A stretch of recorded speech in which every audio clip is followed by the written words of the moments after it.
Hello mga idol, pakita lang nako ako mga simpleng tools para sa ito ang MTB pang kuan lang, pang pasingot nato ni.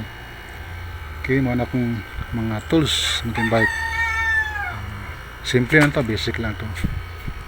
Natay dili ni siya mahal kayo pero goods na ni pang pasingot.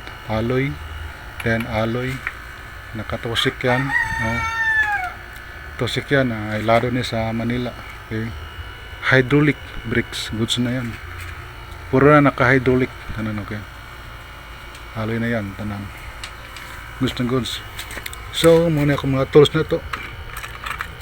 Natay pantanggal sa kini sa ato ang sprocket kini, dire ni magtanggal ito. Basic kini pod pang kuno to ni dire pang telescopic work na to. Then kini pod pantanggal sa dire sa atuang bottom bracket. Okay, kini pod pantanggal sa kani pang kuno ni siya pang squared tapered na bottom bracket. And then kani magkapares sila ang duha.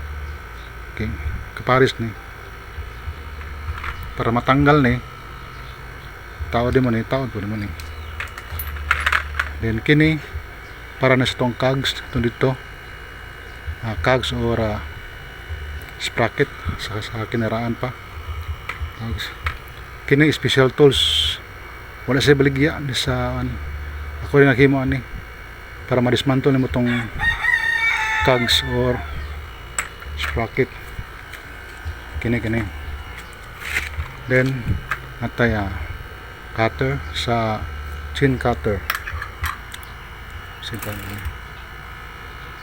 ragusan. Okay, nag-ilis na ko kuan, nagamit na ko ning kahapon, nag-ilis na ko og bottom bracket mo yan daan nga bottom bracket.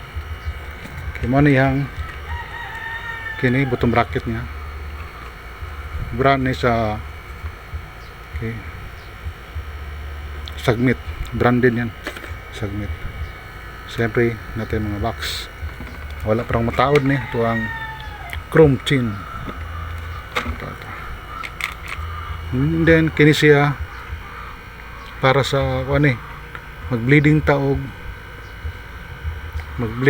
kining hydraulic brake. Kini hydraulic brake ni siya mga idol. Yan, blurred man hydraulic ni siya mga idol.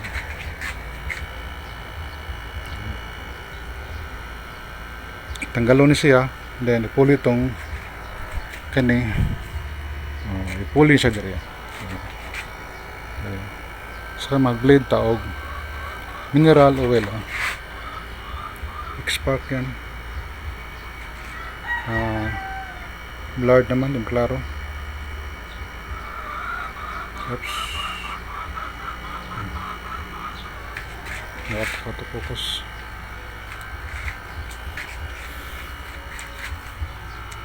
Naka-hydraulic yan.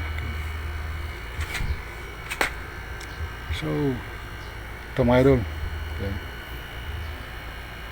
Simple lang. Kani akong bike sa una, bata pa to. Muna akong kaning bike sa una, ginagamit po na ako ni sa una kanang mag pasingot, mag-ensayo ato sa abot na nigmong kayo, abot na nig Eden Park, sa Turil, sa ni. Then giround po na ako ning Sawata, Binasbas, Mangloy, Laak sa una. Katong dili pa sementado ang Laak de Oro, rough road pa. Goods. Thank you. Simple lang pero sakto na sa pagpasingot. Okay, yan. Brandon.